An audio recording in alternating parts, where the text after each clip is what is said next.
we've spent quite some time in Sumeru City, but ever since we last said goodbye to Lesser Lord Kusanali, we haven't heard anything from her. Oh, we can't just keep waiting around like this. Let's go find Catherine and pick up some work so we can at least keep ourselves busy.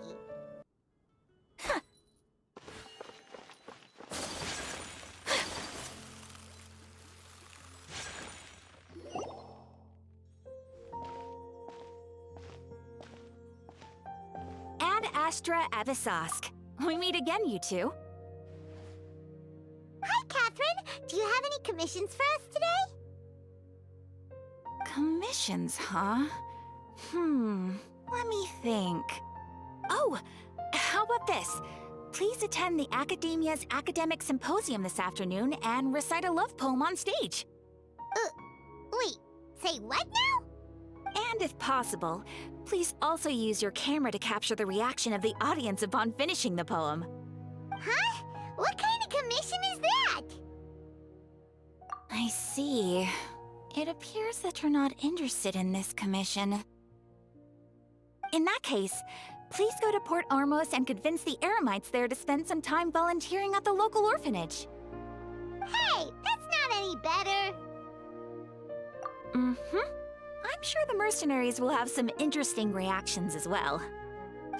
Paimon's gotta ask, just who exactly has been submitting these commissions to the Adventurers Guild? Oh, the commissioner? Well, actually, I just wanted to see the two of you in action. Was it so obvious? I was hoping you would actually take one of those commissions. That kind of chance to observe humans doesn't come by often. Ah, so it's Nahida. Paimon just knew Catherine wouldn't crack those kinds of jokes. When did you get into her head? From when she said, Ad Astra Abyssosque? So it's been you this whole time? Are you done resting up, Nahida? Yes. I've been sleeping ever since we parted ways, and I even had a really, really long dream.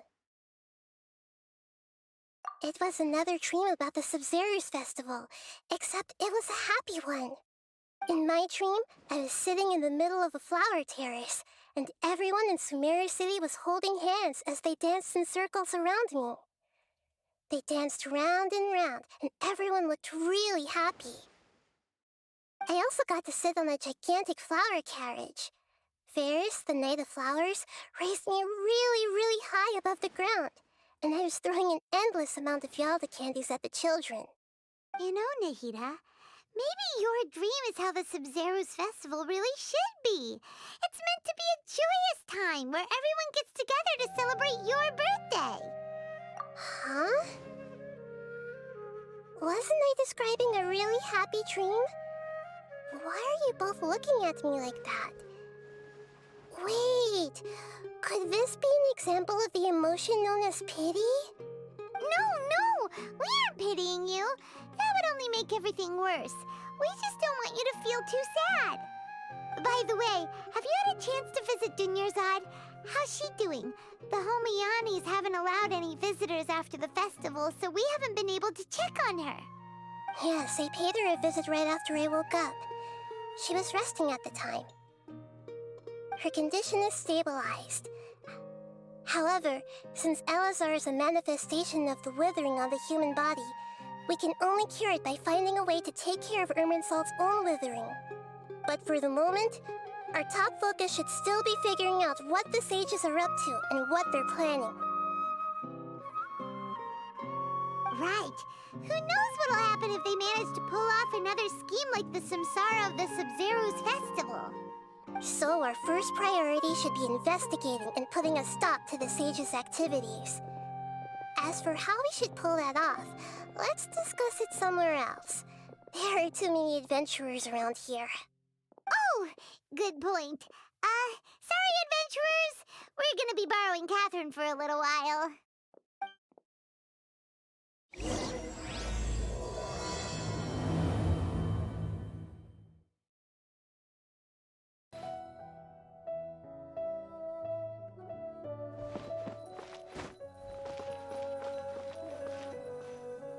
let's continue our chat here. Okay, so do you have any ideas on how we can investigate the sages, Nahida? Actually, I've already done a little bit of work on that. But for now, I want to hear your thoughts. I've already tried that, but all the key members of the Academia, even the core 30 guards, intentionally avoid wearing their Akasha terminals. It seems that from the very beginning, they've been guarding against info leaks from the Akasha. Of course, it could also be because they're wary of me. Have you already caught the sage's attention? I'm guessing not yet, but distrusting me would make perfect sense if they've ever paid attention to the urban legends about me. In any case, I probably can't take over their minds directly.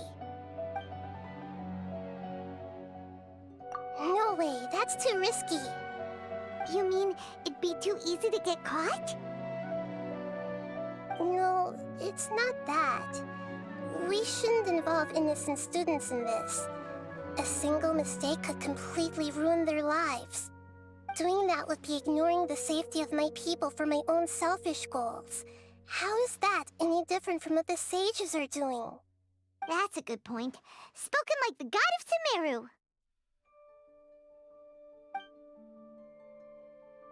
We're in the dark as of now. Since we still don't know anything about their goals, any rash move could tip them off and lead to terrible consequences. After all, every person in Sumeru City is one of their hostages.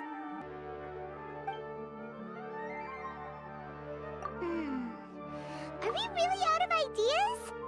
Nahida, you're super smart, so you already have something in mind, right? Don't keep us in suspense. Spill the beans already. According to a popular theory from the Vahumana Darshan of the Academia, rejecting impractical motions at the beginning of a planning session will give more weight to the actual proposal. Okay, but aren't you the god of wisdom?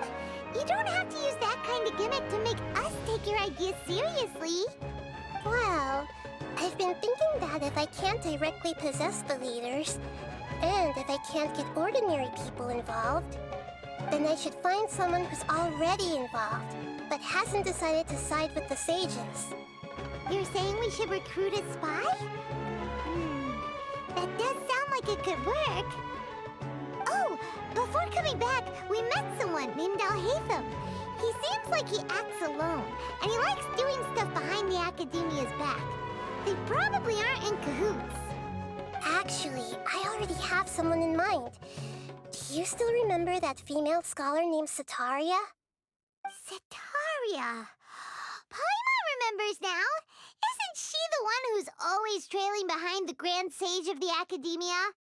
We ran into her basically every time the Sub-Zero's festival repeated itself. You could even say we're old enemies by now. Paimon still remembers the smug and mean way she always spoke to Nilou. I've always liked observing all kinds of people, and Setaria has always stood out from the crowd. She was born in the desert and was hailed as their greatest genius. Her academic gifts allowed her special admission into the Academia, and also gave her the opportunity to serve as the sage's assistant. Oh, Paimon didn't know she was from the desert. She must be pretty special then. Paimon feels like most of the desert dwellers around the city are working as mercenaries. The name Setaria means star. When she lived in the desert, she shone like the brightest star in the night sky. Later on, she was chosen by the sun. The star was given a place in the daytime sky to complement the sun's dazzling light. Soon after, the star witnessed the sun scorching the earth, which brought forth many disasters. The star began to waver. Instead of staying beside such a sun, wouldn't it be better to return and light up part of the night sky? But in the end, she couldn't give up the radiance of daytime. To cope with her shame, the star buried her guilt and closed her eyes. From the sound of it, Setaria's just hung up on the research opportunities here. But she doesn't really support the academia. She still feels guilty about not doing more for the desert, right? She's just... Indeed.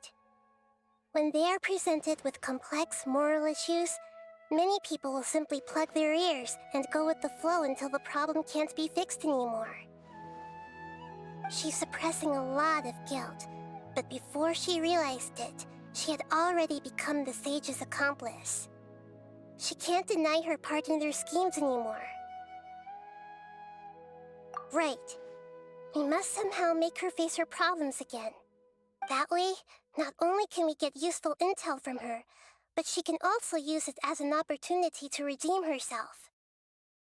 From my past observations, Setaria will take a day off from the academia every 10 days to do some shopping in the city. Tomorrow afternoon just happens to be a shopping day for her. That'll be our chance. To prepare, let's go check out some of her favorite spots and have a quick chat with a few of the vendors there.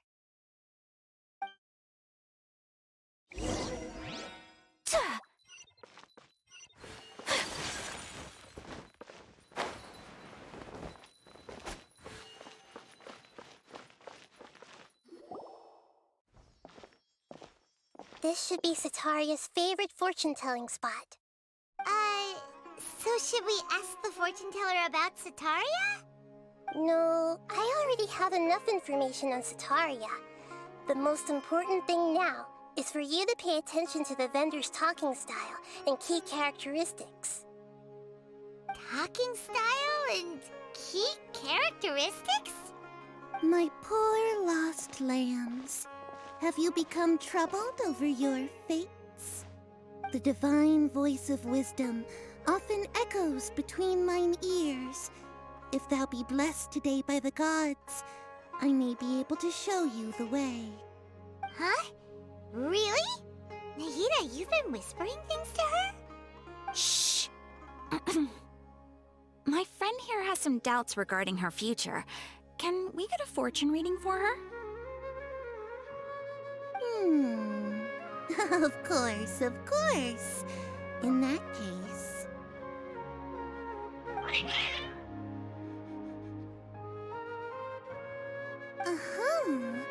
It would seem that Harut and Marut are quite wary of you. Perhaps, at some time in the past, you have somehow offended the gods. Only mocking the god of Animo, questioning the lord of Geo's financial savviness, and brawling with the god of Electro. Do those count? Oh, nothing. Go on, pick an aspect for her to divine. Health prospects, no problem at all.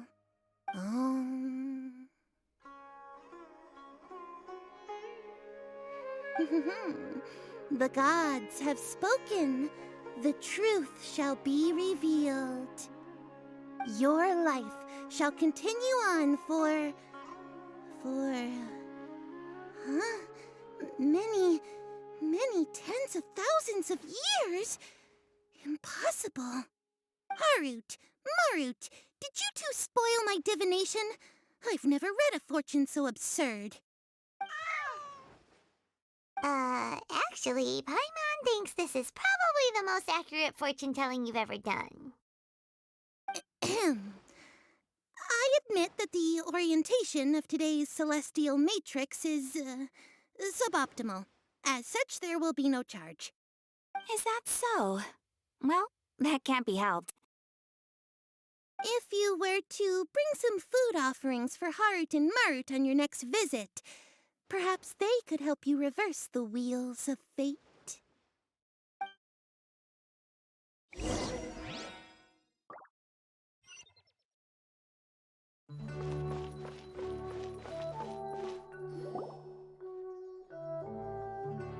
Is this another one of Setaria's favorite stalls? Yep, it belongs to a king. His father helped Setaria a lot when she first moved to Sumeri City, so she still comes by whenever she has time. When I start talking with him, listen carefully to the details of our conversation.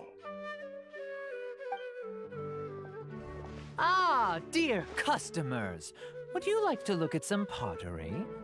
We caught wind of your great craftsmanship, so we specifically came to take a look. Oh, I recognize you. Aren't you Miss Catherine from the Adventurers Guild?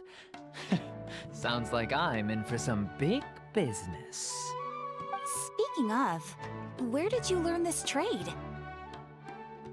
I suppose you could say it all started with my dad. He's a mason by trade, but I picked up an interest in clay while apprenticing for him. After that, I began making pottery by myself in secret, and I simply changed trades when my works turned out well. Although it's a pity that I'm no longer making much use of the knowledge provided to me by the Akasha. That's nice. You're making a living doing something you love. So is your father still working as a mason? Oh no, not anymore. A few years back, he fell from a roof and broke his leg. Since he had already saved enough mora over all these years, he's just enjoying the retired life in Port Ormos nowadays. I see. We wish him peace and happiness in his retirement. I'll have someone in charge of logistics at the guild come by another day for some goods. We'll leave you to it. Take care now. No problem. Rest easy, all our goods are sure to meet your every need.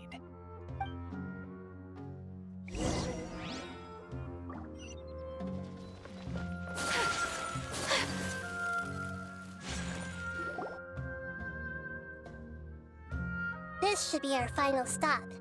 Sitaria's always thinking of this restaurant when she's working at the academia, so she always comes by whenever she's out in the city. Nahida, you've really thought of everything. It's my duty to protect Sumeru's citizens, after all. Hi there. I feel like I've seen you down by the docks before. Huh?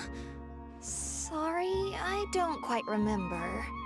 If I recall, you were having a discussion with someone about shipbuilding at the time. Ah, that's right! I've always been really interested in feats of marine engineering. After all, I grew up in Liyue Harbor and spent my entire childhood staring at the ships going in and out of the port.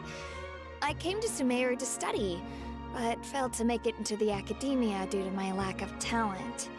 But I'm still discussing all kinds of problems with different scholars, and I'm continuing to study and perform research from the restaurant's basement. I'm sure I'll get into the academia after their next round of exams. What an admirable spirit for learning. Amazing! Sure, but you'll find hardworking people wherever you go. So this restaurant has a basement as well? Huh. First I've heard of it. That's right. It's not usually open to patrons. Most of the time, employees use it for breaks or to hold private events. I see. Guess that makes sense. Well, good luck with your studies, Miss Chishan. Thank you so much. As long as I can make it into the academia as an official student, I'll be happy.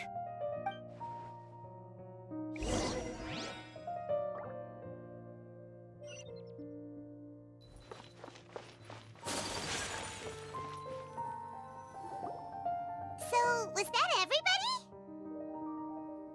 Mm-hmm. 3 familiar faces should be enough for Sitaria. What's the point of all the information we've collected? Nahida, you still haven't told us how you're planning to make Sitaria face her problems. Sitaria is already used to avoiding her problems, so we must find a way to break through her usual sensibilities. I remember that you mentioned that the Eremites in Port Ormos are all making a fuss about the upcoming resurrection of the Scarlet King. Although it's all just a boatload of nonsense, the fate of her homeland may turn out to be Sitaria's soft spot. Oh, Paimon gets it now!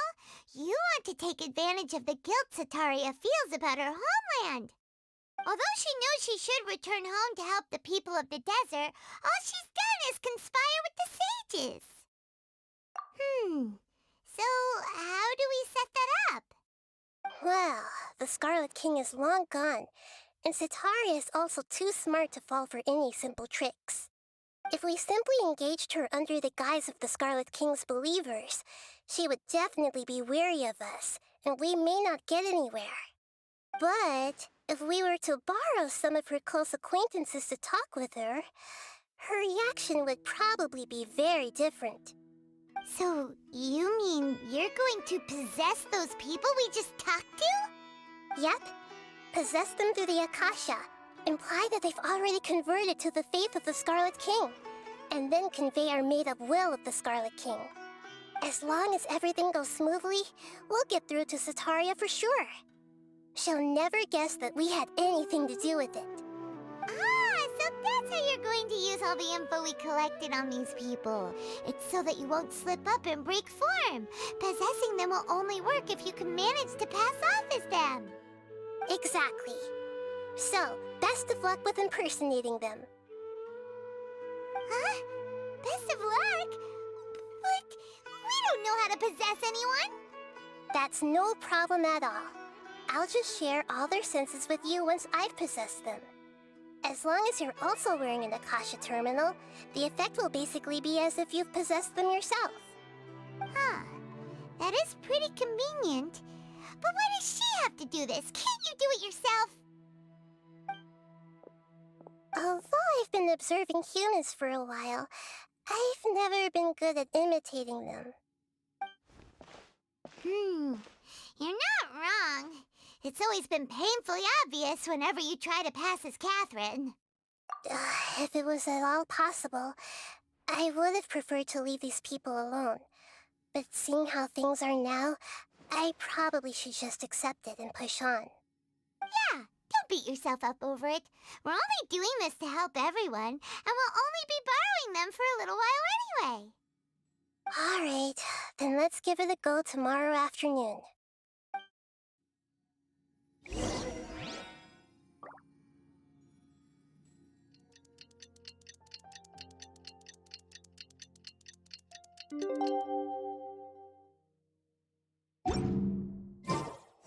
A blade embraces its...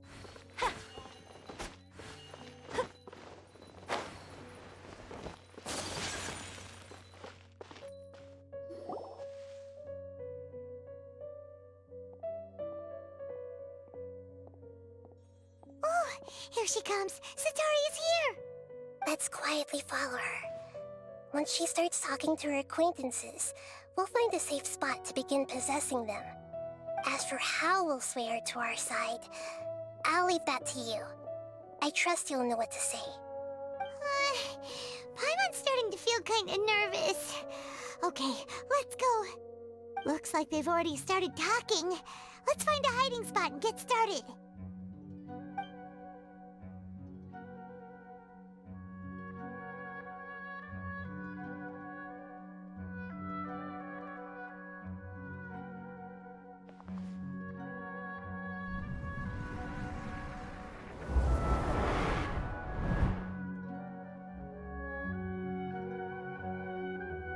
That's right. You really can't force anything when it comes to love.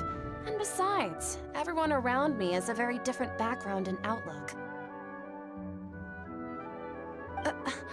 Are you still listening to me, Nabia? Oh, of course I'm listening.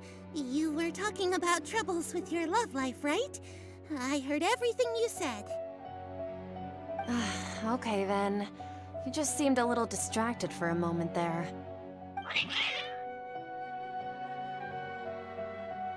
Strange. Your cats seem pretty worked up. Is something wrong? I always thought they were quiet, happy kitties. Oh, what are their names again?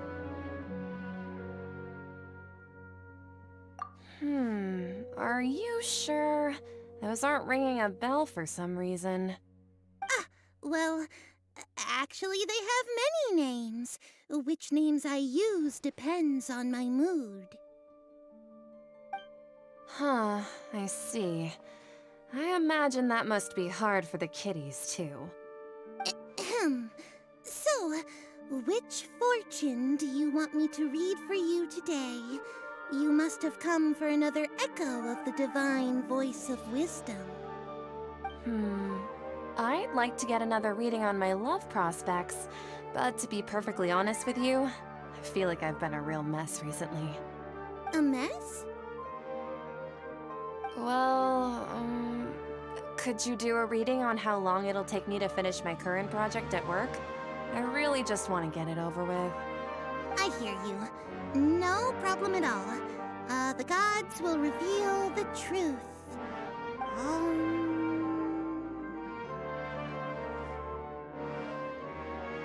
The gods are asking, Setaria, why haven't you gone home? Why haven't I gone home? Do the gods really know everything I've been thinking about? Setaria, why don't you just go home? It's a demand now instead of a question. The gods seem to be truly upset. I'm sorry. I know I failed the gods. Please pass on my most sincere apologies and ask for their divine forgiveness. And if I may ask, Nabia, is there a specific god who's speaking to you right now?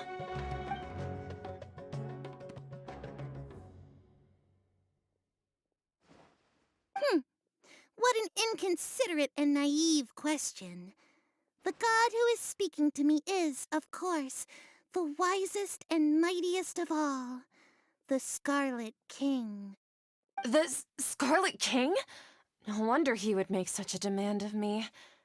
Oh, wait a second. The Scarlet King passed away a long time ago. Even though news of the Scarlet King's resurrection has been spreading like wildfire, it's all just a misinformation campaign from the academia. How can the Scarlet King still exist in real life? What insolence! I am the Scarlet King's most loyal believer. Do you wish to refute his voice of wisdom? Oh, no. As a child of the desert, I am only reveling in his power upon learning that his divine glory has touched even this city. I will think very carefully about his demand of me. I'm sorry. I must go now. Wait!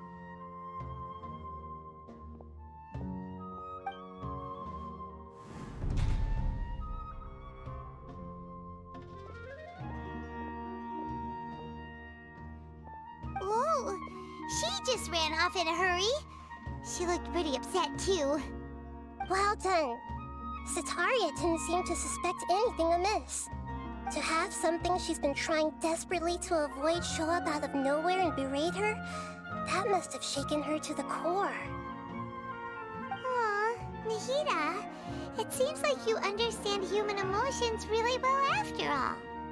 All I know are some abstract Harava-taught theories. And in any case, my time with you has shown a lot of them to be utterly useless.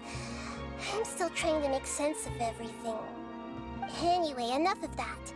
Let's hurry and catch up to Setaria. He's out of games now, right on cue. Let's get ready to possess him right away!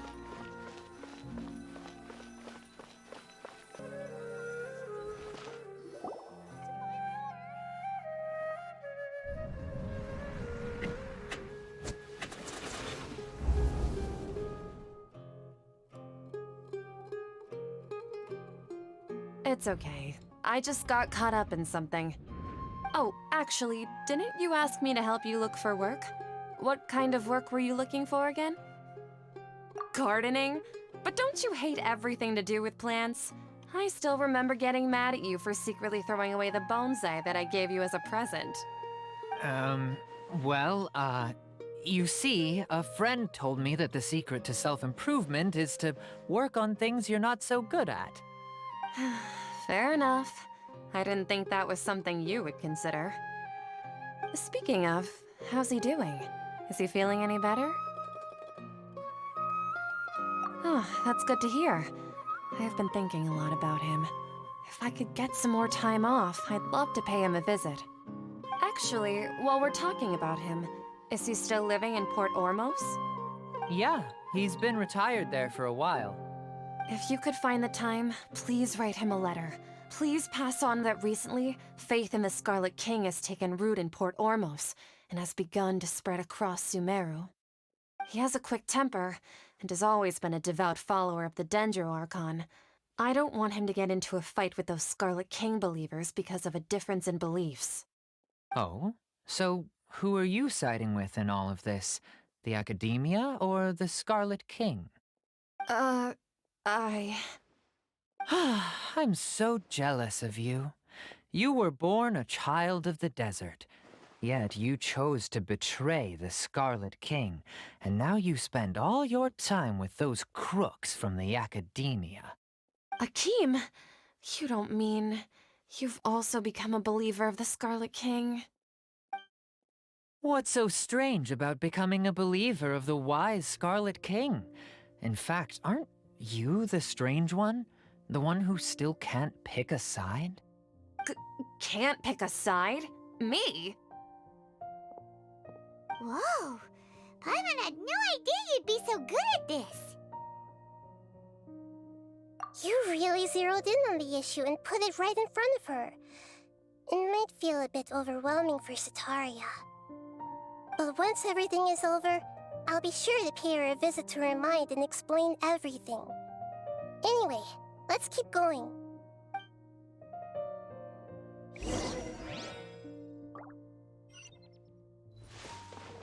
Come on! Sataria's already started talking with Shish...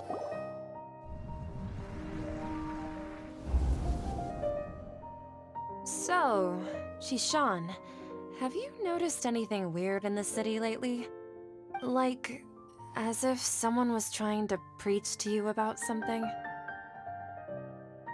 Oh, right.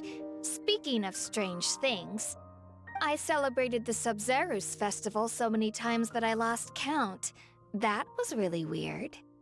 Wait, how could you be aware of that? That should be impossible. Nothing in the report indicated anything like that. Are you still failing to realize that the Academia's lowly tricks could never deceive all of Sumeru's citizens? Shishan, don't tell me that you've converted to the Scarlet King as well! What an absurd question. You make it sound like I should be ashamed for becoming a believer of the Scarlet King. In reality, shouldn't you be the one who is ashamed? You, who works side by side with the Academia and treated people as nothing more than experimental subjects? Please, please stop! Even now, Sataria's still trying to run from her problems. She can no longer justify everything to herself. Hey, she's trying to talk to the guards! What should we do? This is the most important part of all. Quick, get ready. Mercenary, you're a member of the Corps of 30, correct? Please help me pass a message to the Matra right away. The situation in the city is getting out of control. Please, try to remain calm, miss. Tell me what's happening in the city. Heretics are infiltrating the city, and they've already converted many residents to their side. Heretics? What kind of heresy are you talking about? The Scarlet King! Many people I know have suddenly started believing in him, but he's long dead. It's impossible. Miss Sataria, nothing is impossible. You know my name? The Scarlet King is immortal, and all who defy him will one day pay the price. You must face the truth, Sataria. You tread a treacherous path, and the longer you ignore it, the tighter the Academia's grasp on you will become, and the deeper you will be ensnared. Child of the Scarlet King, never forget that the desert that belongs to you lies elsewhere. What's so strange about becoming a believer of the wise Scarlet King? In fact, aren't you the strange one? The one who still can't pick a side? What an absurd question. You make it sound like I should be ashamed for becoming a believer of the Scarlet King. Sataria, why haven't you gone home?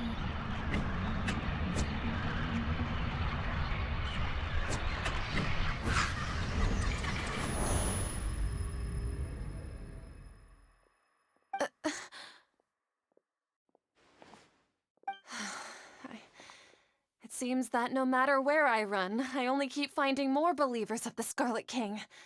I have to say, this is a familiar feeling. I've also been running from my guilt this whole time. Guilt over my part in the Sage's plans, and from ignoring the letters from the children of my homeland. But no matter how much I may try to ignore or get rid of it, my guilt always comes back. You won't necessarily lose your research opportunities by facing the truth. Besides, did you really want to conduct your research while carrying such heavy feelings of guilt? How do you know me so well? Are you truly just a believer of the Scarlet King? Or are you the god himself? That's not important. The important thing is to pass judgment on the academia and its sages, and to correct their mistakes. If you could provide some assistance in this matter, perhaps it could serve as a form of atonement. I've actually never believed in the gods, but I've always believed in serendipity. Your appearance must be a fated opportunity for me to get out of this wretched situation. Please tell me, what can I do for you?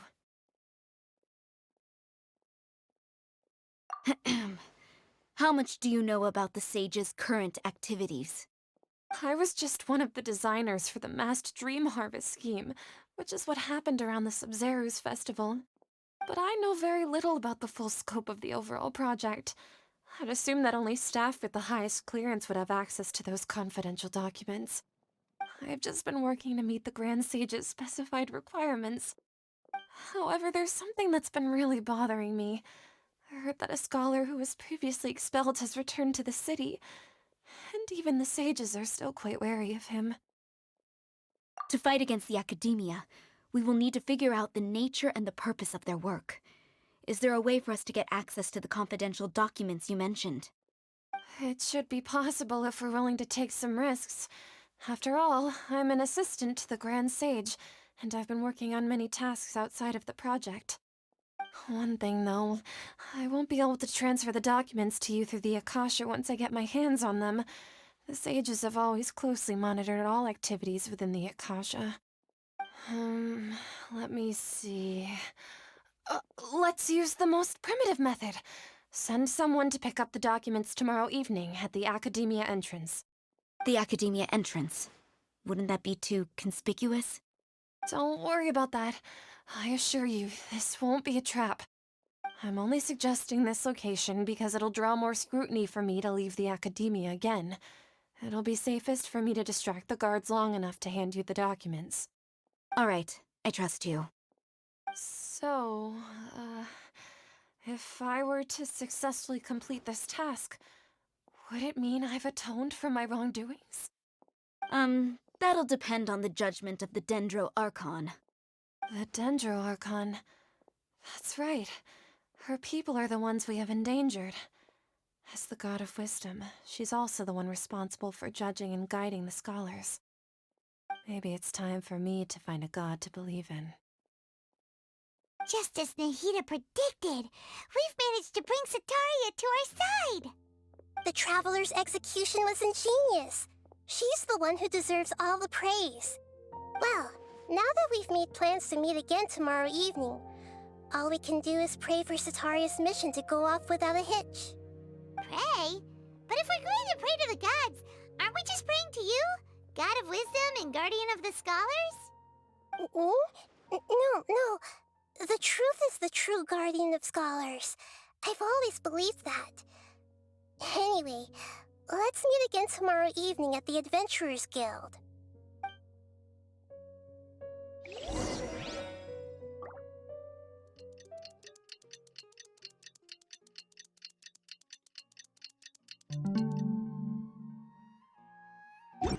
A blade.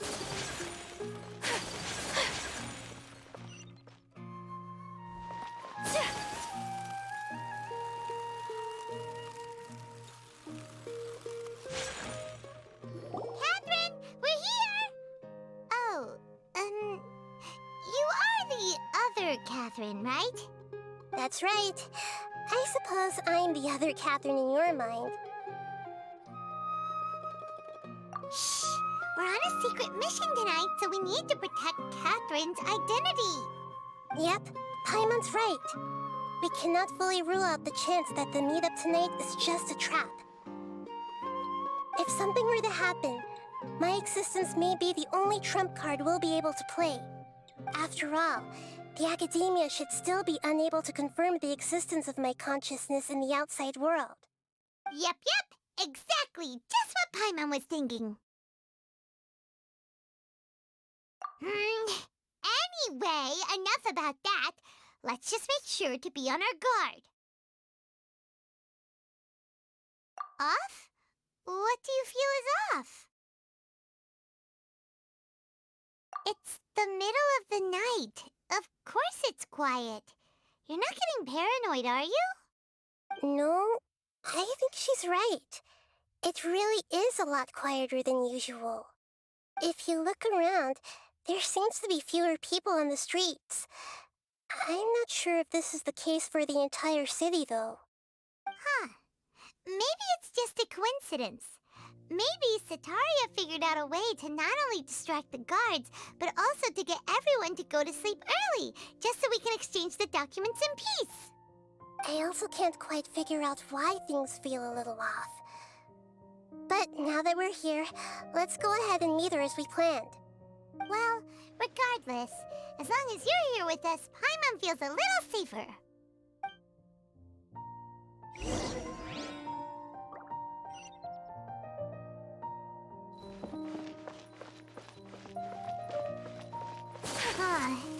There really aren't many people out right now. Let's hope it'll be this quiet in front of the academia, and that Sataria managed to distract all the guards.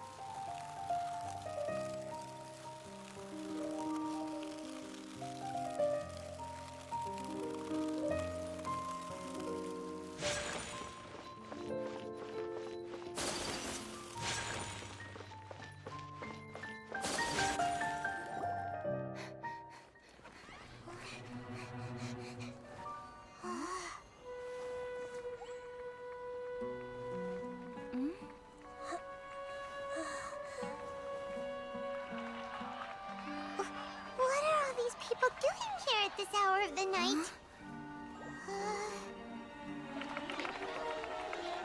Ah, the triumphant hero returns at last. And to a rather spectacular welcome, even if I do say so myself.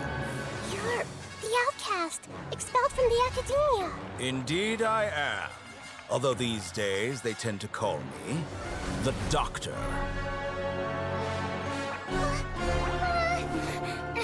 If you're looking for your researcher friend, she has already been taken into confinement. With some basic caution, she could have discovered the listening device on her person. Clearly, she lacks the degree of rigor expected of a true scholar.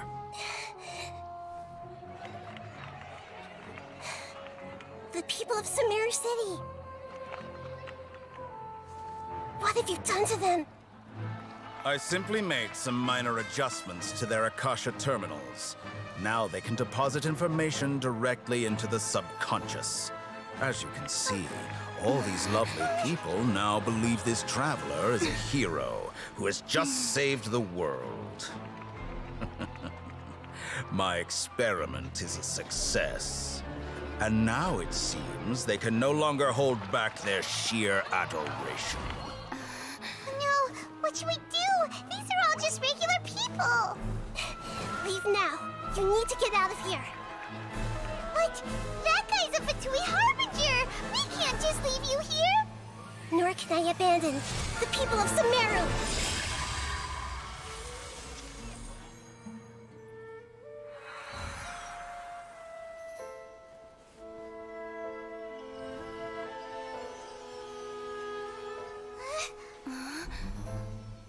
Don't worry. We'll meet again outside of the city.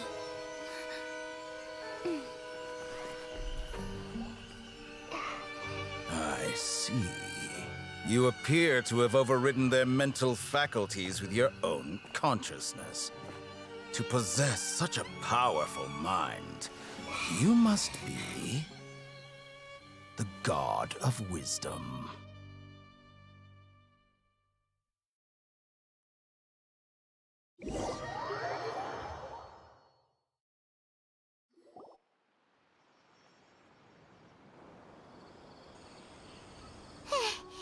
This should be far enough. Whew. Paimon needs to catch her breath first. Is the heater going to be okay? We only made it out because of her.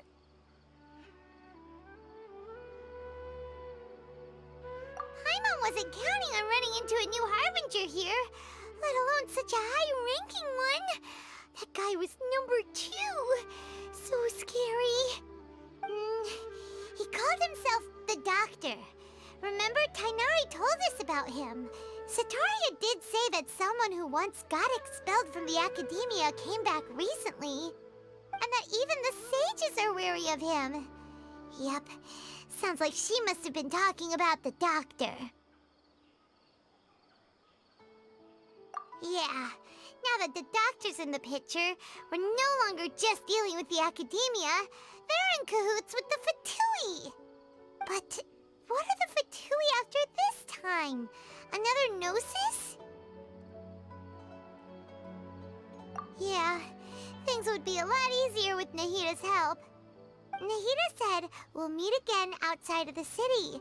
But we can't just keep waiting around, right?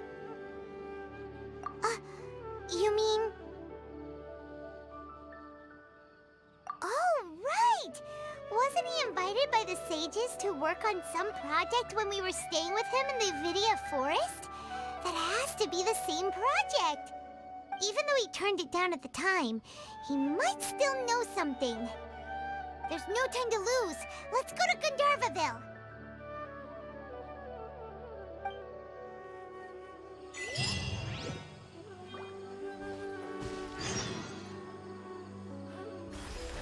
Breathtaking.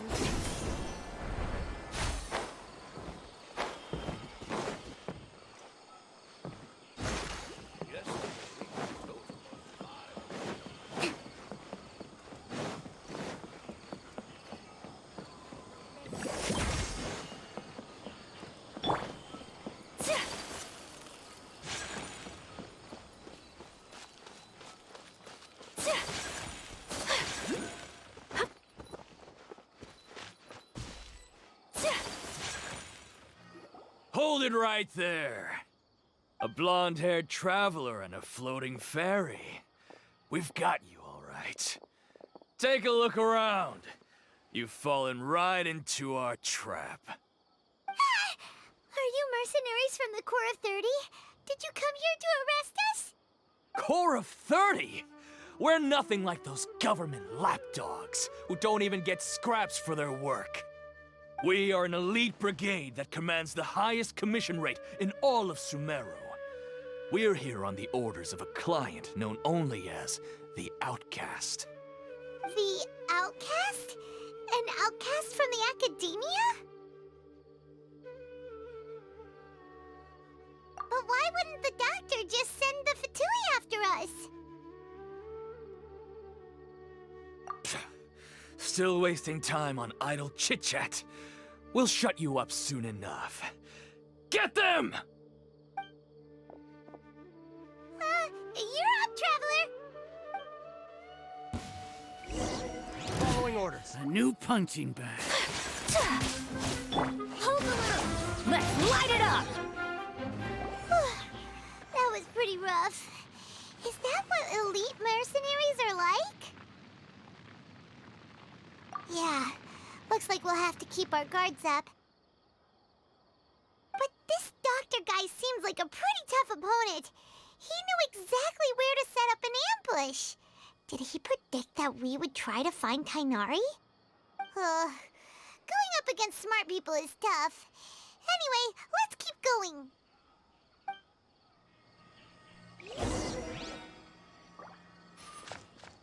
Off we go!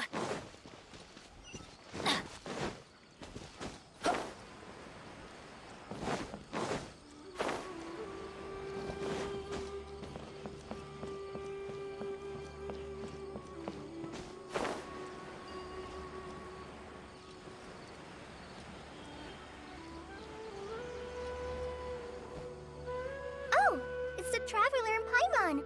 What are you two doing back here? Kale! It's nice to see you again. Are you doing all right? To be honest, I'm not doing too well. My LSR has been progressing at a faster rate lately. I'm finding it harder to complete more intricate tasks. As a result, Master Tainari is taking me off the patrol schedule. He will only allow me to stay here and coordinate other people's tasks. Oh, Kale. Speaking of Tainari, did he go off on patrol? We're here to talk to him. Oh, Master Tainari? He just left the NVIDIA forest a little while ago. He was headed to Party's DI. He left? But isn't Tainari always saying that he never wants to leave the NVIDIA forest? He even turned down the Sage's invitation. I thought it was weird too. Master Tainari always prioritizes his work as a forest watcher above everything. He almost never leaves his post. He left in a hurry this time, though. No, I only found out that he left through a message he left behind. He also made sure to delegate all his tasks using a schedule. To leave in such a hurry? I'd guess he had something urgent to take care of. Master Tainari originally studied in the Immorta Darshan of the Academia, and Partis DI is something like the Immorta's research base. Many rare shrubs and grasses have been planted there for research. I know that before he became a forest watcher, Master Tainari once spent a long time conducting research at Partis DI. A research base, huh? Gotta wonder what kind of research Tainari just decided to work on all of a sudden. Oh, we don't have a lot of time, so let's go look for him at Party's DI. Don't worry. I'm fine. I'm used to living with Elazar by now. If you run into Master Tainari, please send him my regards.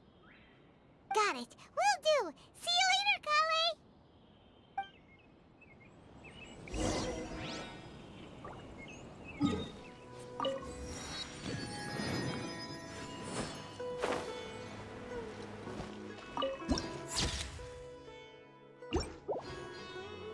Wait!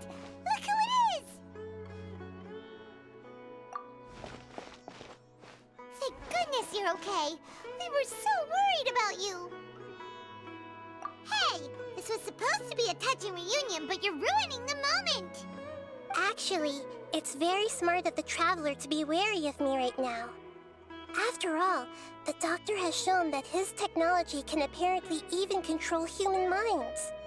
Plus, it's not like you could have known what happened after we split up and I was facing the Doctor by myself. Even a pool of stagnant water after a torrential storm can occasionally pass as a patch of sky. Paimon feels like only the real Nahida could come up with such an obscure analogy. Huh? But I wasn't trying to win your trust or anything. All I wanted was to clarify my point. Well, we understand that point now. Please, Nahida, tell us more about what happened. Are those poor people all right? When you left, I was still in the middle of restoring everyone's minds. Thankfully, when the Doctor mentioned depositing information into the subconscious, he didn't mean engraving information into their minds. Instead, he did something closer to creating hallucinations. That was still within my power to fix. Luckily, I managed to finish my restorations and mind jump away from him just as he was about to capture me. Whew. What a relief. The Doctor sure pulled out some hidden cards, but good thing we had Nahida with us. I wouldn't be relieved just yet. I gave away my true identity when I restored everyone's minds, which means we've lost another one of our trump cards. Also, the Doctor is already an expert at modifying Akasha terminals. Maybe it's only a matter of time until he captures my consciousness inside the Akasha. Would that mean you'd no longer be able to jump between minds? Then how do we stop him? He's still at the Academia, so it's possible he already started messing with the Akasha. Ugh, it feels like he's toying with us. What a nasty piece of work. Plus, the Doctor's combat ability alone is apparently enough to make him worthy of being number 2 of the Fatui. We shouldn't give up hope just yet. Let's try to find another way to attack this problem. Actually, Nahida, how did you know we were trying to get to Party's DI? Have you been waiting for us? Yes, I have. I can see the traveler's elemental energy, so I deduced your destination by looking at the direction you were moving in. You didn't come here for sightseeing, right? Did you find any leads? We're looking for a scholar we know. His name is Tainari, and the sages once tried to reach out to him. Why don't you come inside with us and see what we can find? Okay, let's just hope we won't get him into trouble.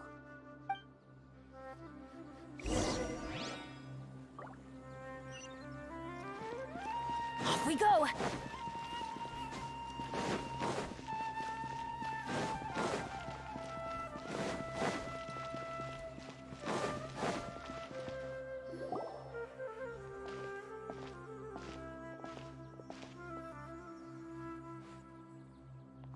Traveler? It is you! Ah! The voice! It's Hypatia! Ah, what a pleasant surprise! It's so nice to see the two of you again. Who's this? She's a scholar we met in the Avidia Forest. When we last saw each other, she was still training in the... what's it called? Satyavada life? Oh, I see. That's right, we're old friends. You've come at just the right time. Ever since I've come here, hardly anyone has even talked to me. Hypatia, you're way too excited about this.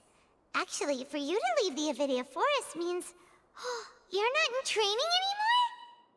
Wait, no. Did you already finish your training and reach Pariporna life? What do you think? My consciousness has already managed to make contact with the divine. You did it!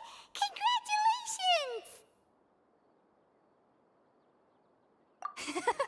It's so exhilarating to share this sublime joy with others at long last! When my consciousness made contact with the gods. Ah, what a supreme and unparalleled experience that was! That sounds incredible! Oh, all right. Actually, please wait. I haven't forgotten my promise to you. Remember? I promised to help you understand what you saw from Irminsul once I gained deeper insights. My current self has not only gained true insight, but I can even help you establish a direct connection to the consciousness of the divine. You can do that? I've never heard of anything like that, but if you want to give it a try, I'll do my best to protect your consciousness during the process. Hold on. I brought some spirit borneo with me. This is still a crucial part of the ceremony. We're using that incense again? All right now. Hold my hand. I'll help you establish a pathway to connect your consciousness. Okay. Ready?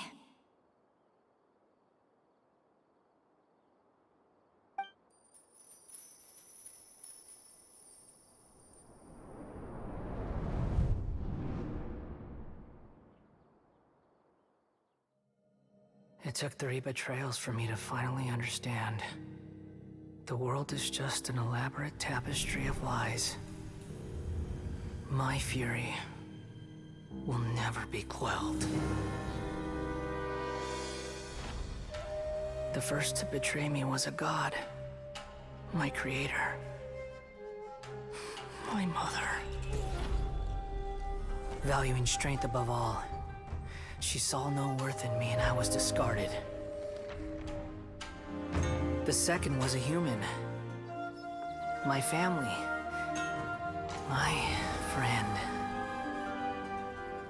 Consumed by fear, he saw me as an abomination.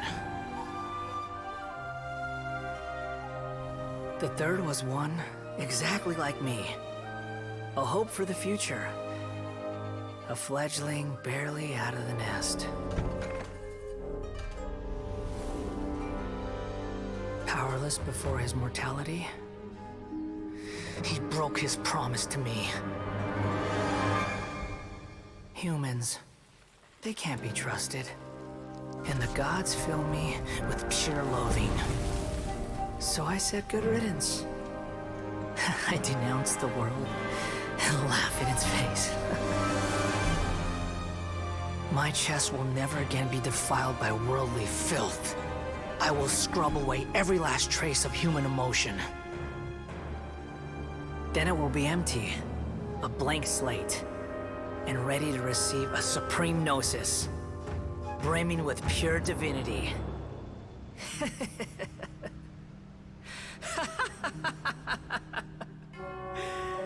There is no need to fear. The pain will be brief. Your era is coming to an end.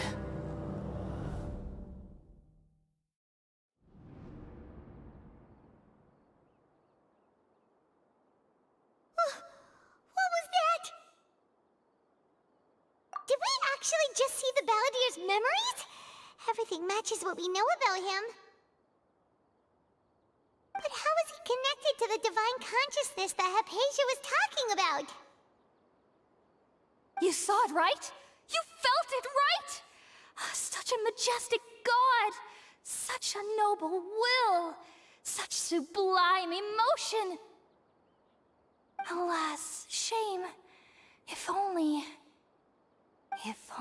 that which beats within my chest wasn't a filthy mortal heart. Oh, great and merciful God! Please grant me forgiveness and salvation! Do you understand now?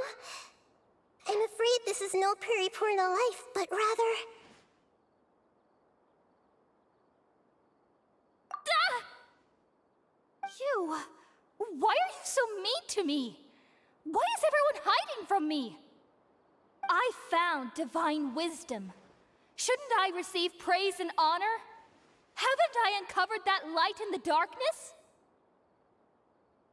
Hypatia?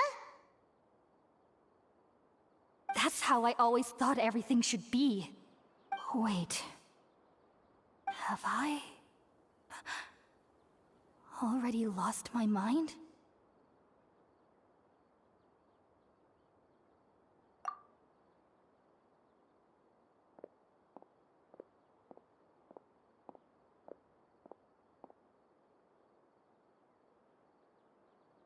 Wait, something isn't right.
Okay, we finally lost him!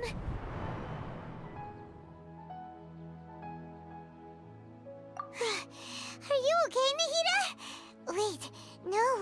Something feels different. You're back! Oh, the Traveler's back?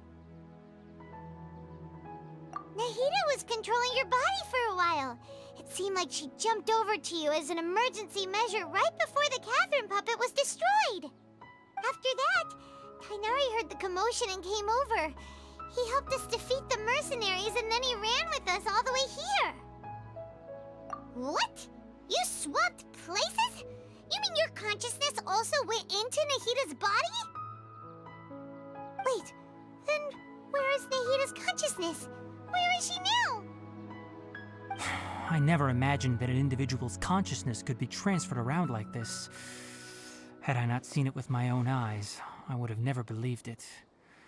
I don't think this can be achieved with current human technology.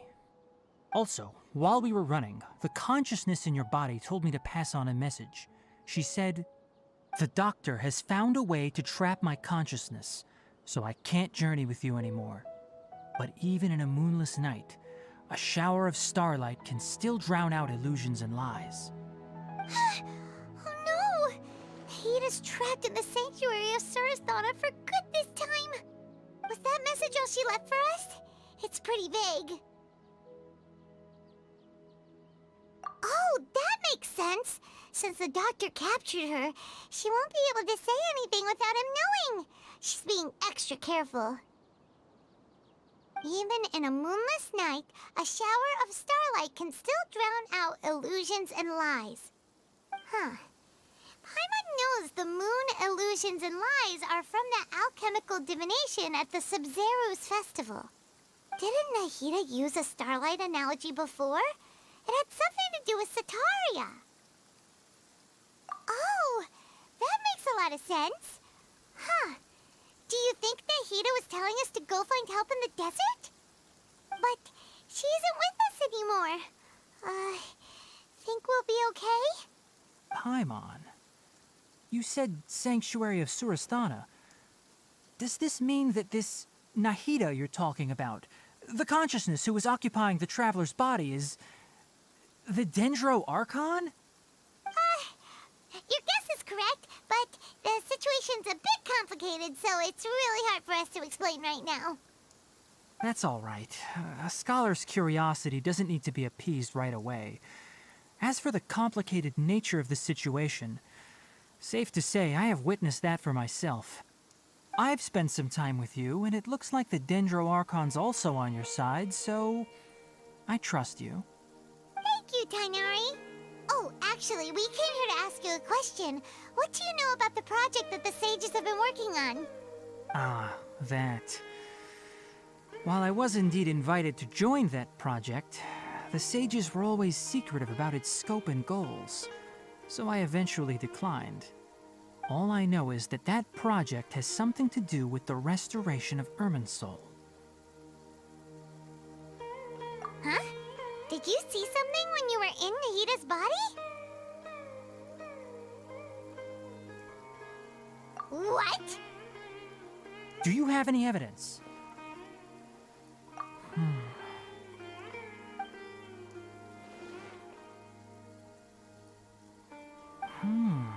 So that's what happened. That explains why Hypatia's symptoms were different from those of the other scholars who went mad. It's because she made contact with the consciousness of a new god who is still in the process of being born. Tainari, did you leave the Avidia Forest because of Hypatia? I did. I noticed Hypatia's mental anomalies, but since her symptoms were rather atypical, I secretly took her to Pardis Dii and began searching for a way to return her to her normal self. If I didn't take action, Hypatia would have already been taken by the Matra to the desert, doomed to a life of exile at Aru village. Now that you mention it, I knew the Academia has never thought particularly highly of Lesser Lord Kusanali, but I still didn't expect them to do something as arrogant as creating a new god. Looks like I made the right decision by not accepting their invitation. The Doctor and the Balladeer. We have 2 Fatui Harbingers in Sumeru. Sounds like we're in for a bad time. From your description, I don't think they've completed their project. There may still be room for us to intervene. But then, what is the connection between creating a new god and restoring Irminsul? Yeah, it feels like we're still nowhere close to figuring out the sage's goals. Right, we've pretty much gone over everything we need to know, so we should head out. How about Tighnari. What are you going to do? I'll stay here for now. I still want to try a few more things to help Hypatia. If you're planning to go into the desert, start by heading for Caravan Rabat. That'll be your fastest route. Come find me here if there's anything else I can do to help. May the spirit of wisdom go with you. Thanks, Tighnari. Hopefully Hypatia will feel better soon. We're off then.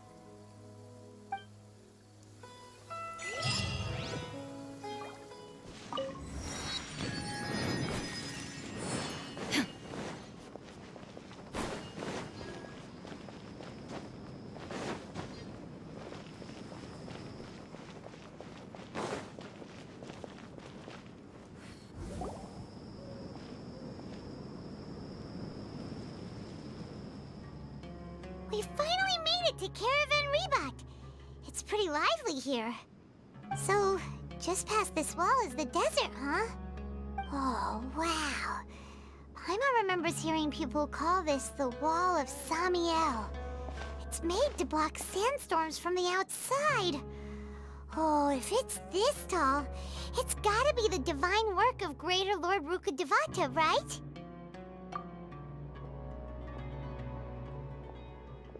Enough gawking. Come on, follow me. Huh? Over here.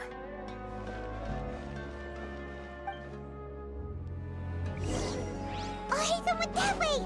Let's hurry up and follow him. Wonder what he's up to.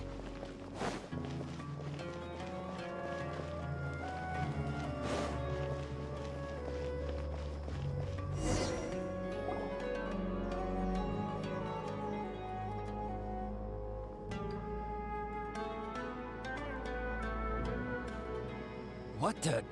Where did she go?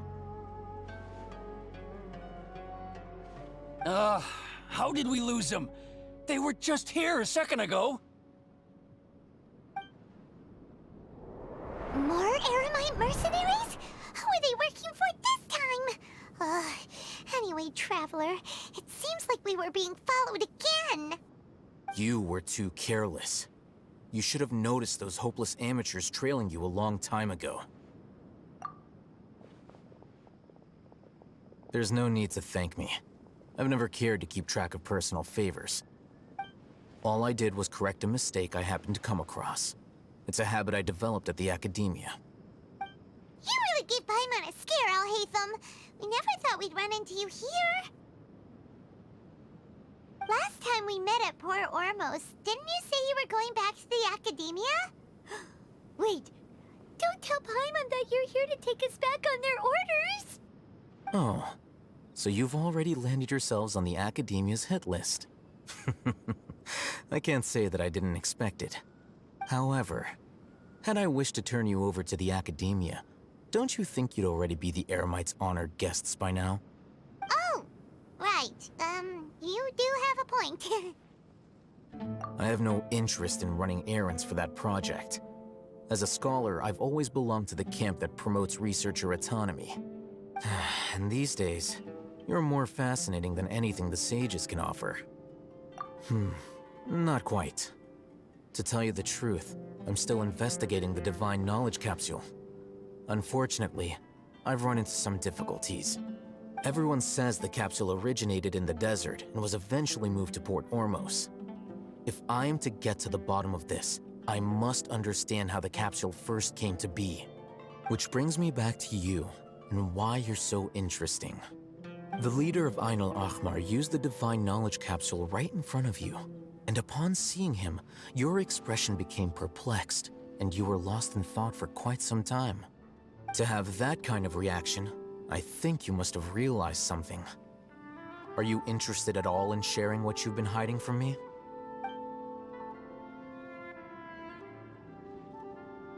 Al-Haytham, you really have a ridiculous eye for detail. What kind of person even notices or remembers stuff like that? So that's your answer. Well, I do work for the academia after all. So considering that, it is indeed wise to keep your cards close to your chest. But that does prove you do have some undisclosed information about the Divine Knowledge Capsule. Am I right? No matter. Rather than simply learning the answers from you, I'd still prefer to investigate on my own. Speaking of, you two are also headed to the desert? That's right! We have the same plan as you! But we don't really have any concrete goals at the moment. Then I'd suggest starting with Aru Village. It's the largest settlement in the desert, so it'll probably have more resources and intel than anywhere else. Well, would you like to head there together? It's always better to travel with someone you know. Let's go!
Before us lies Aru Village, the safe haven of the desert folk. Whoa, this landscape is really something else. What a cool place! Let's go check it out!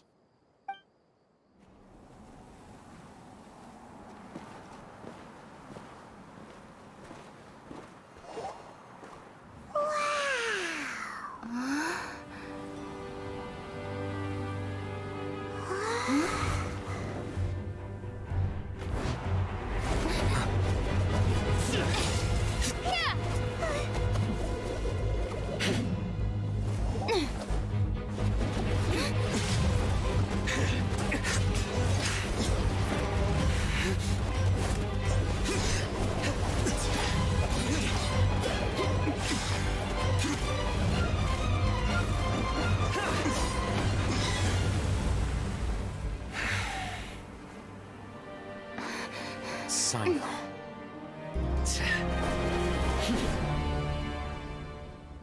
Unless my memory fails me, we have barely spoken 2 words to each other before now at the Academia.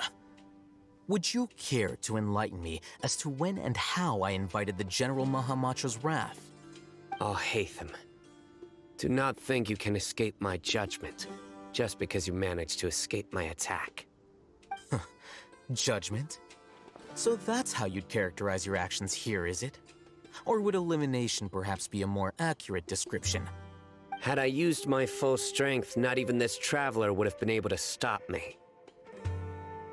Though styled like an assassination, I sought only to ensure that my target would be unable to flee or resist. Standard practice for the Matra, as well you know. Seemed to me more like your own personal touch. Who is that, Al-Hatham? Did you call him General Mahamatra? Yes. General Mahamatra Sino, head of all the Matra at the Academia. He's a formidable hunter, and the ultimate nightmare for any who have committed academic crimes. You seem to have placed a lot of trust in Al-Hatham, to the point of blocking an attack for him. If I were you, I'd never choose to side with him. I wouldn't believe a single word that comes out of his mouth. I have been pursuing this scribe for a long time. I urge you, stand back and do not seek to defend him any longer. Otherwise, there will be consequences. Has Al-Haytham done something wrong? Paimon doesn't think he's as bad as you've made him out to be. I won't waste my breath explaining things. Al-Haytham, I saw it during our fight. Take it out. The divine knowledge capsule you're hiding on your person. Unless you want me to retrieve it for myself. Very perceptive of you. Nothing escapes a Matra's senses. Wait, the divine knowledge capsule? Didn't it fall into the Matra's hands in Port Ormos? No wonder you speak with such confidence, Sino. But I must admit, I'm very curious. What does this capsule mean to you? And why, as General Mahamatra of the Academia, are you all alone in the desert? As far as I'm aware, the other Matra have been speculating about your disappearance. Have you been given a mission that's, let's say, morally dubious? If I was the real target of your mission, what was stopping you from simply using your authority and resources to judge me within the walls of the Academia?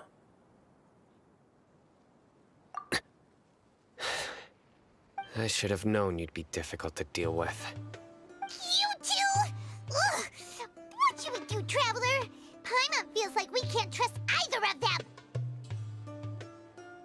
Ahem. Well, look at you two, acting all tough and self-righteous over there. Wait, Dia?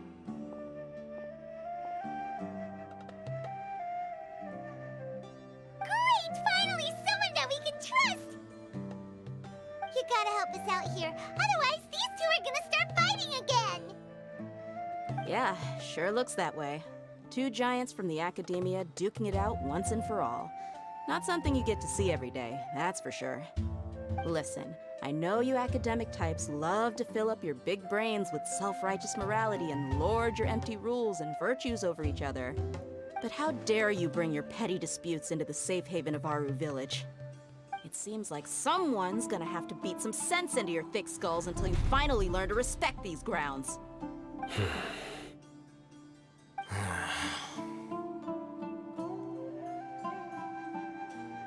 Hey, did either of you hear a word I just said?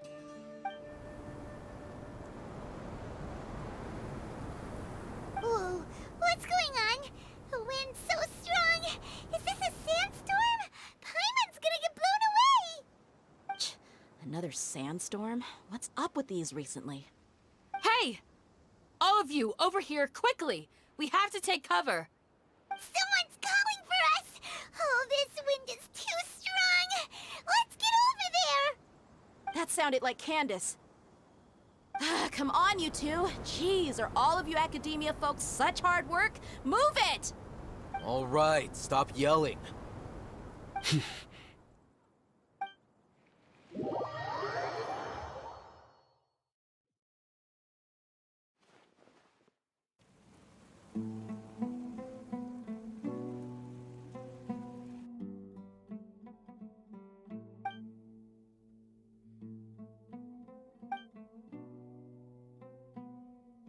Well, this is pretty awkward. Hey, wanna play sardines with 3 people who wanna tear each other limb from limb? Sure, why not? Sounds fun. The air is so thick and heavy. Paimon can hardly keep floating anymore. My sincere apologies, everyone. This is the home of our village chief. I will have to ask you to make do with this small room until the sandstorm dies down. Please, let me introduce myself. I am Candace, protector of Aru Village. Our savior has come at last! Nice to meet you, Candace. The name's Paimon. Thank you so much for helping us. There's no need to thank me. It's only right to help each other when the weather gets rough. Wow, she's so gentle and caring, like a nice older sister. Unlike those guys over there. All right. Now that we're all better acquainted, we should return to the topic at hand. As a guardian charged with the responsibility to protect my fellow villagers from harm, I was observing your conflict from afar, even before the sandstorm started. And now that you have set foot within our village itself, it is all the more my responsibility to make absolutely sure that you pose no threat whatsoever to us. So please, have an honest and sincere conversation with one another, and put your hostile feelings to rest. If anyone dares to start anything again while they are under this roof, I will not hesitate to send them out for some quality time with the creatures of the sandstorm. Oh, on second thought, Paimon may have misjudged Candace's character. And that goes for you too, Miss Dia. Do I make myself clear? All right, we got it, Candace. That's what I like to hear. So, which of you will begin? I was supposed to be a mediator, but I might have gotten a little too involved just now. Anyway, one of those two should probably start talking. Wait, that was you trying to be a mediator? I have nothing to hide, so there's no shame in explaining myself. While Al-Haytham wasn't wrong about the other Matra not knowing my whereabouts, it's not because I've been assigned a morally dubious mission. Rather, I've chosen to exile myself.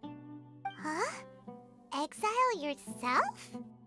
A little while ago, I discovered that there was data missing in the Academia's project planning and development files. What little they did report clearly did not match the project's actual progress.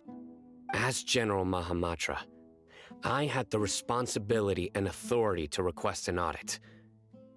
However, to my surprise, the person responsible for the erroneous data was none other than Grand Sage Azar himself.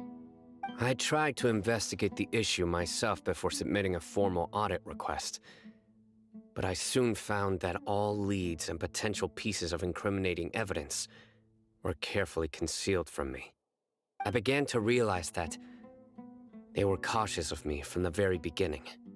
Unsurprisingly, the Grand Sage rejected my audit request as soon as the submission reached his desk.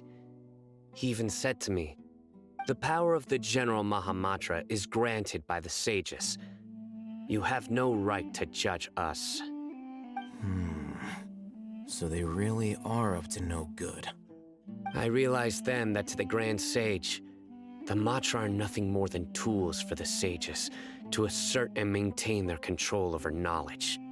The vows that we took, the principles that we strive to uphold, they are meaningless to the academia of today. I believed it would be wise to flee the academia before the sages had a chance to take action against me. This way, they can no longer see nor predict my actions. I will never give up on this investigation. There's no need for someone else to give me power or authority. Once I find the truth, I will administer judgment by my own name. Sino seems to have the same goal as us. We're all investigating the sages. Plus, now that he's no longer the General Mahamatra, he somehow feels a lot less scary. Well, Sino, if that's your story, then why did you see Al-Haytham as a target?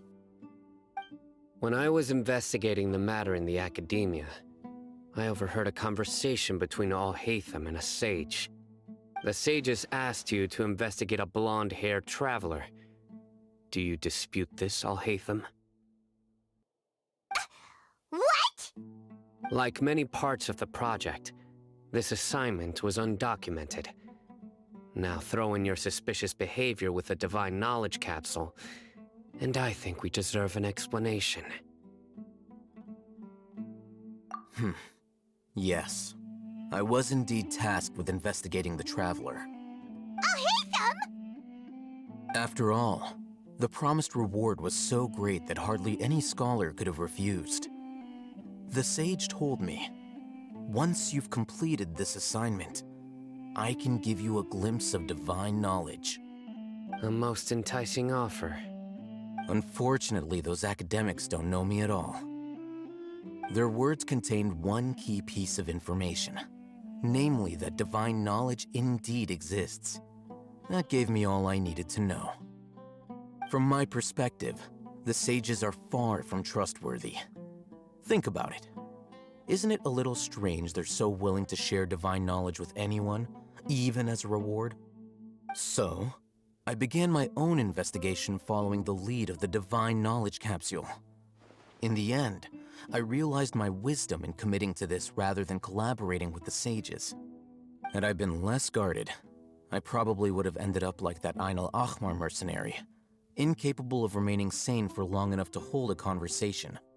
You mean that the sages originally planned to dispose of you, using one of those capsules that drive people insane? I'd already given up on the assignment by then. I only told the Academia I was waiting in Port Ormos for you to appear so they wouldn't suspect anything. So it came as quite a surprise when I encountered my erstwhile target while investigating the Divine Knowledge Capsule. Criminals do love to talk about coincidences. Even though I ran into the Traveler by chance, I had no intention of providing assistance to the Academia. Also, you should remember, you were the ones who decided to follow me and strike up a conversation after I left that tavern. That's true. Al-Haytham helped us out at Caravan Rebot as well. Maybe he's telling the truth. I'm willing to apologize, if that's worth anything to you. I took the Divine Knowledge Capsule behind your back because I judged its existence to be a significant risk. I felt that it would be best for no one to interact with it before it had been properly studied. After all, curiosity often proves to be the most dangerous thing in this land. You should be well aware, Scribe Al-Haytham, that curiosity can also lead you to danger and suspicion. Answer me this. Did the sages share any information about their project with you? Have I not made myself clear? You and I are both distrusted by the Academia. Do you really think they would tell me anything? Fine. Although you haven't completely proven your innocence, I won't regard you as an enemy, for now. As you wish. Good. I'm glad to see you two clearing up your misunderstandings. And now you, Dia. I believe it's your turn. Oh, sorry. Whatever the boys were talking about must have been so boring that I spaced out. My situation is pretty straightforward. My employer, Dunyarzad of the Homayani family, is friends with the Traveler and is currently recovering from her illness at home. I had nothing going on, so I decided to return to Aru village for a visit. I was actually looking forward to a pretty exciting time getting back together with everyone here. But then I saw these two random guys in the middle of a pointless argument. It ticked me off, and things went downhill from there. Is that all? Well, I will admit that definitely sounds like your style. In that case, welcome back, Dia. That's more like it. I missed you all so much, Candace.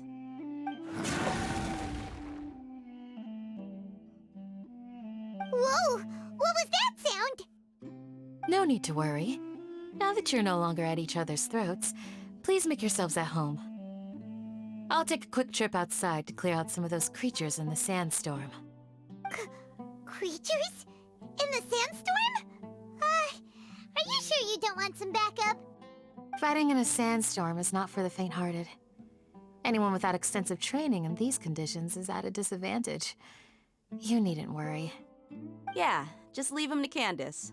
Don't worry, she's as tough as they come.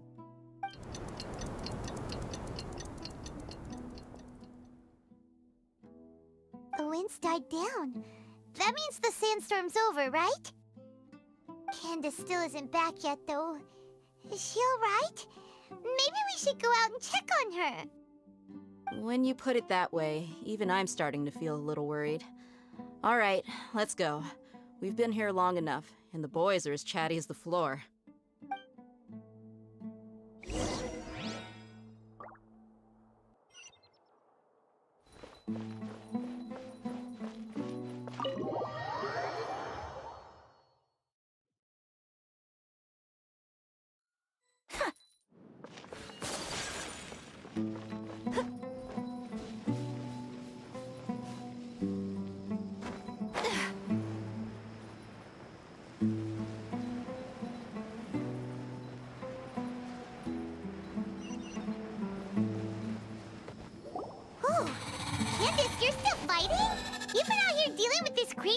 entire time?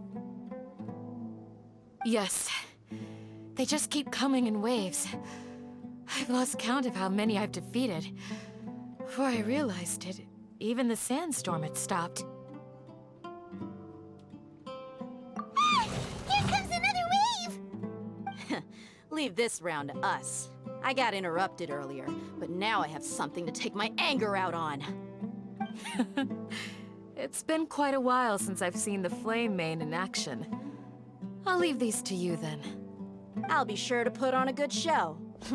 Let's go!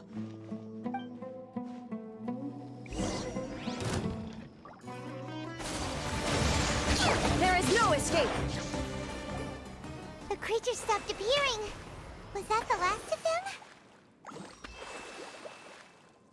What we fought just now was probably the aftermath of the sandstorm. So we should be safe for the time being. Well fought, everyone. No injuries, I hope. Huh? Who are you? Ah, my apologies. I haven't had a chance to greet you yet. I had my hands full taking care of the village's elderly and children. I am the chief of Aru Village. Everyone usually calls me Uncle Anpu. Sir, I am also originally from the desert, but I have not been back for some time now. May I ask if such sandstorms are common? I can't say they've always been common, but recently the storms have become increasingly severe and frequent. Besides sandstorms, we also occasionally get earthquakes. According to an investigator who stayed in the village a while ago, these unusual natural phenomena are related to the withering of Irminsul. Another effect of Irminsul's withering. So, Irminsul's withering causes withering zones in the forest, and sandstorms and earthquakes here in the desert? Everything in the natural world is inextricably connected to Irminsul. These regional symptoms can indeed be a reflection of Irminsul's present state. Everyone in Aru Village needs to take good care of themselves. Speaking of which, why haven't I seen a single village keeper since I got here? Village keeper? Who are they? Village guards like Candace? Does your curiosity know no bounds? Village Keeper is how Aru Village refers to mad scholars exiled here by the academia. Most of them are scholars who lost their sanity after a period of training in the NVIDIA forest. The academia believes that their crazed mutterings may have a negative effect on the psyches of other scholars. So, they're forcibly exiled to the desert. Though if you ask me, it's all a boatload of nonsense. Alas, that's exactly what we've been trying to investigate. One by one, the village keepers have been mysteriously disappearing without a trace. But no one in the village has ever seen them leave. If you're planning to stay around the village for the next few days, I'd appreciate it if you could keep an eye out for them. I've had encounters with those people in the past. I'll see what I can do to help. The Matra are the ones responsible for their exile. Now that you're no longer with them, are you trying to alleviate your guilt and atone for your past sins? I'm fascinated by how you think.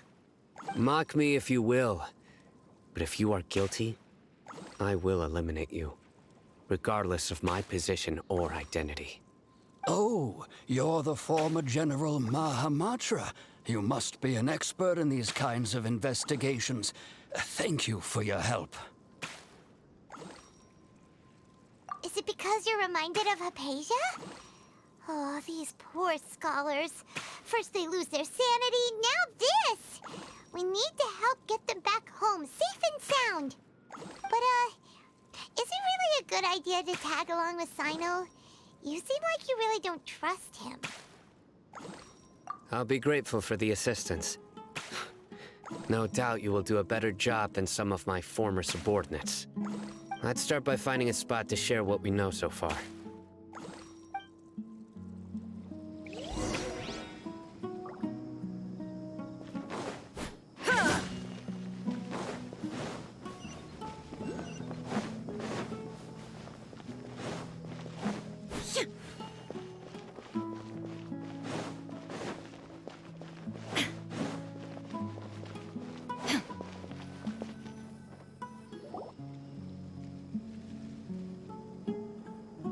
Although I've sent myself into exile, I'm still doing essentially the same things as before.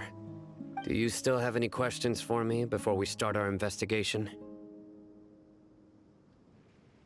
One of my former subordinates told me that this title has its origins in a strange incident. The Academia has long exiled mad scholars to Aru Village. A mysterious phenomenon exists here. When mad scholars first arrive, they are as incoherent and deranged as before. But after spending some time here, they invariably begin to calm down. Initially, the people of Aru Village greatly resented having to take in the mad scholars. But a strange incident one night changed that. Aru Village was struck by the strongest earthquake in living memory. Seeing buildings on the verge of collapse all around him, the then chief of the village was preparing to take everyone to safety. Suddenly, he noticed a mad scholar crouching in a corner, caressing the ground with his hands. A soft, green light radiated from him, like a divine glow against the backdrop of night. Despite the powerful tremors that ripped through the ground that night, all the houses remained upright, almost as if they had grown roots reaching deep into the ground. In the end, not a single building collapsed, and no one was hurt. After that, the people of Aru Village treated the mad scholars with greater kindness, and began to refer to them as the village keepers. The soft green light? A mad scholar protecting Aru Village? What do you make of it, Traveler? Paimon thinks so too. Actually, Sino, do you know if any of the mad scholars continued to wear their Akasha terminals at Aru Village? In theory, they would continue wearing them so the Academia could still monitor their activities. With that said, the main Akasha system would no longer have any interaction with them. Oh, no wonder! Everything makes sense then! Add in the fact that they calmed down, it was probably Nahida who calmed them. If you are able to draw a conclusion from this one story alone, then it appears you possess much more information than I do. So, what do you make of the story? Really? Lesser Lord Kusanali. What? You don't believe us? Lesser Lord Kusanali was definitely using the Akasha to give her power to the mad scholars! No, it's not so much that I don't believe you. I'm just struck by your reasoning. Lesser Lord Kusanali, the current Dendro Archon, is she really active in Sumeru? The Academia has always placed far greater importance on the late Greater Lord Rukkhadevata. They've more or less ignored Lesser Lord Kusanali, and I've never had any reason to doubt their views. In addition, I've never heard any stories about Lesser Lord Kusanali and her deeds. To me, she might as well have been a god that never existed. No way! Nahida definitely exists! She's a... how should Paimon put it? She's a good Archon who's kind and wise, even if she says weird stuff sometimes. I've spent many years interrogating criminals, so I can easily tell when someone is lying. Good! Then you should know that we're telling the truth! That look in your eyes. I've never seen that from a liar. You two really must have met Lesser Lord Kusanali. How can this be? To think, our Archon has been amongst us this entire time. Alright, now it's our turn to put our skills to good use for this investigation. But easier said than done, especially since we don't have any leads. Maybe we can start by knocking on some doors. Excuse me, are you here to help me find my grandpa? Huh? Who are you? By the sounds of it, a resident of this village. My name is Isak. You'll help me find my grandpa, right? Is your grandpa a mad scholar? Hey, don't say that. Grandpa is just Grandpa. Why do you have to call him that? It's not like he's a bad person or anything. The person you're referring to is not a local, yet you are. Why do you call him Grandpa? Grandpa is just Grandpa. He's my family. I heard everything you said to the village chief. Please, you gotta take me with you. I want to find my grandpa. I swear I'll help. I won't be a nuisance. Ah, so you're the one who was eavesdropping on us around the village chief's house. I was planning to go out and take care of whoever it was, but I had a vague feeling that they didn't harbor any ill intent. Whoa. Haven wasn't kidding about Matra having sharp senses. Sino, he's just a kid. All he wants is to find his grandpa. Let's find a way to help him. Sorry. I was only listening in because I wanted to know where Grandpa went. Honest. If you don't believe me, you can ask Miss Candace. All right. But first, let's confirm the facts with Candace.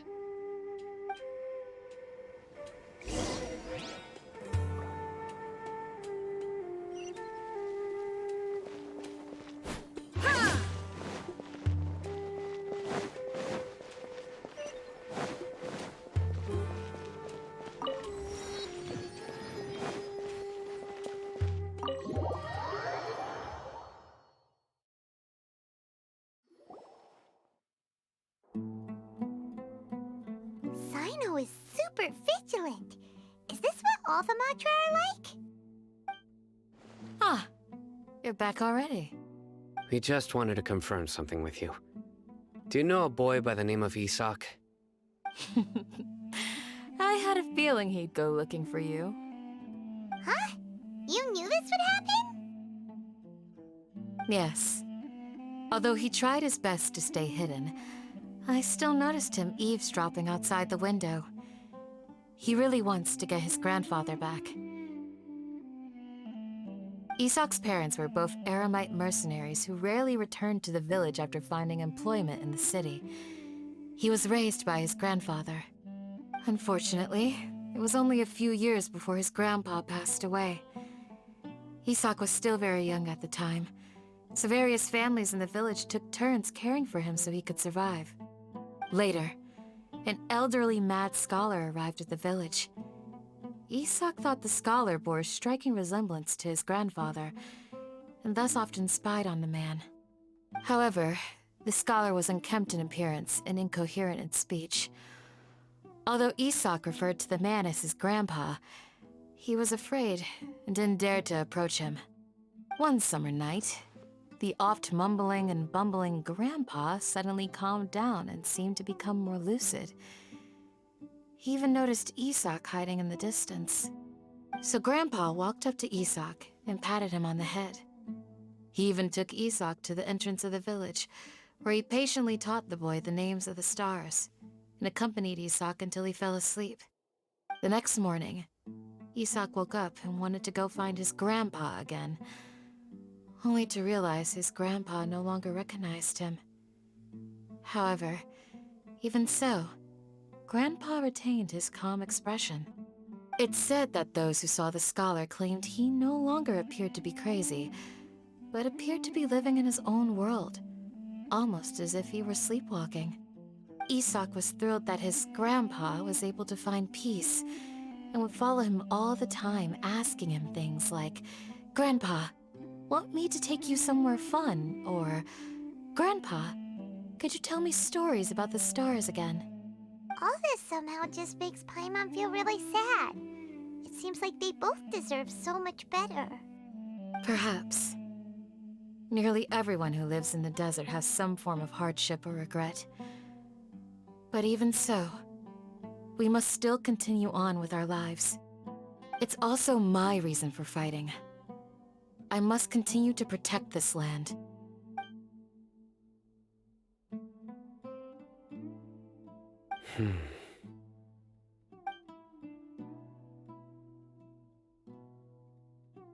Maybe the people have always had a considerate god watching over them.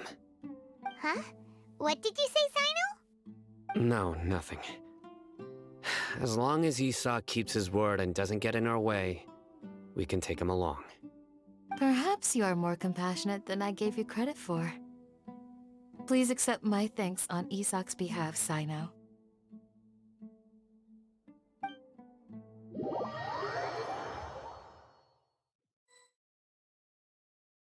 Hey, Isak! Oh, it's you guys! We've cleared everything up. Let's go find your grandpa. Really? Wow! Thank you so much!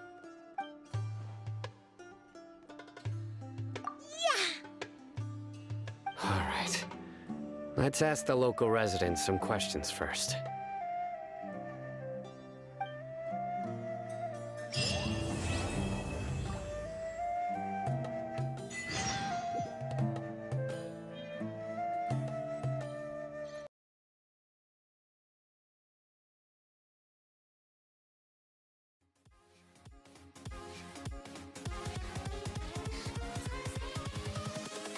Invincible.